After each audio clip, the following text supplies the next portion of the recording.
I lie awake in a bed of plush sheets and pillows. Uncertain of how long I've slept, my eyes burn and ache from the lack of sleep. A breeze blows through the open window of the clergy room, the place where I took refuge for the night.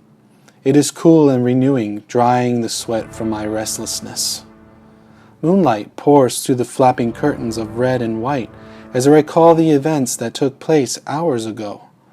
Absolving Isabella from her cursed fate, pulling Manson from her arms, turning him orphan, eating mutton stew with Kronklik, which he prepared, huddled around a fire in the courtyard, trying to keep warm.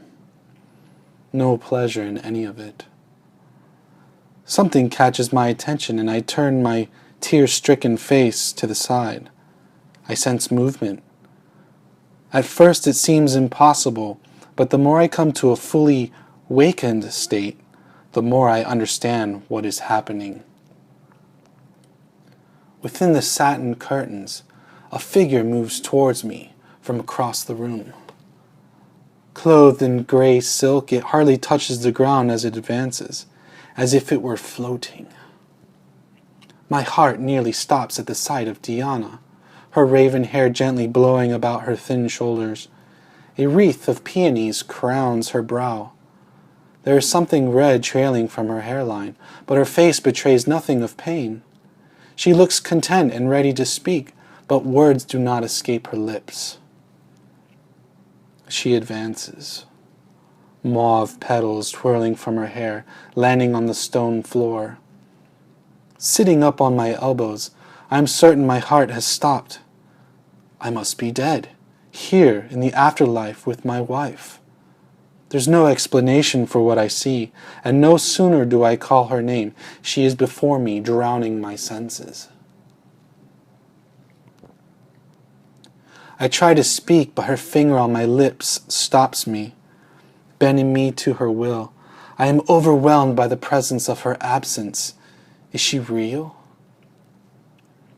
Curse you, tenor, she says in a low whisper. Yet her smile is intoxicating, her voice real enough. I can't help myself. I reach out, stroking her hair. Diana, my love, I manage to say as my hand trembles. She reaches forward, cupping her white, delicate hands around mine.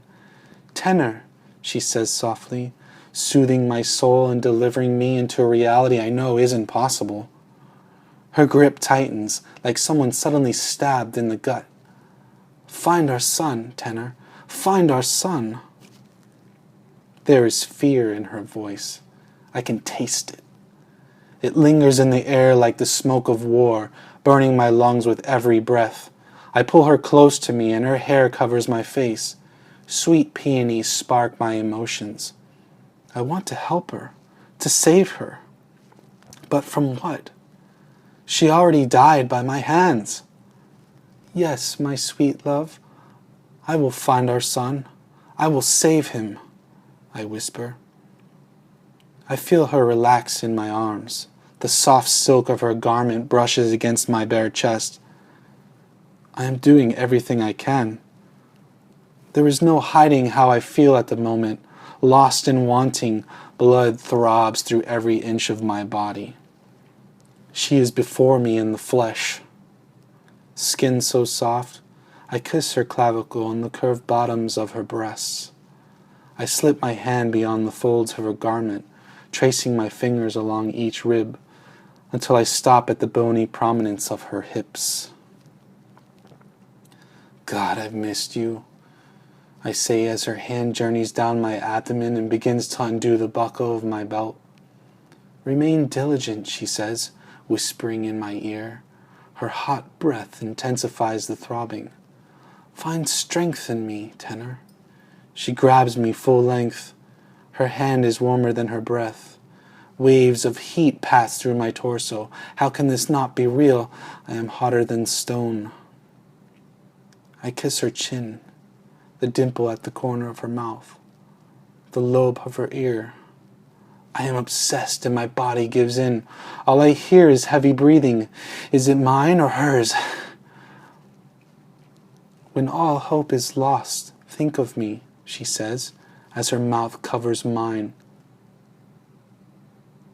For a moment I have no air to breathe, but the sweet taste of her fills my palate. Her heart beats faster from the lack of oxygen, and then I can breathe again. I gasp, yet she doesn't stop. Her tongue traces my esophagus and descends lower to my breastbone, stopping suddenly and sucking the skin till it's dark. I am helpless. Her hand runs the length of my neck into my hair, clenching a handful. She pulls harder, forcing my head back, straining it, exposing all of my flesh. Her lips move to the pulsating vein at my neck, and I find myself accepting, yet afraid. Is this what she wants? I would do anything for her. Something sharp pierces my neck, and I scream! Salvation dropped me from her dying arms. Endless, the skies are dark. This world is nothing without her.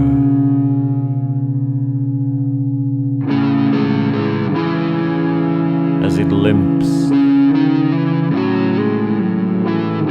from beauty's answer,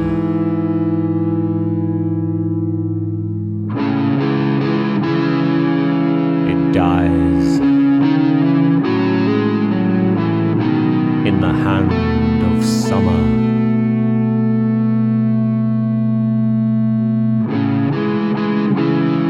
This long savannah of her, the weapon of your body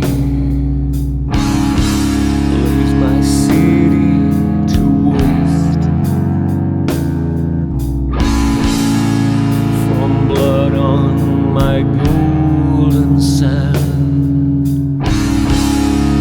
I came up and washed you. I've lost saints for you. True towers into the earth, and a silver blade from God.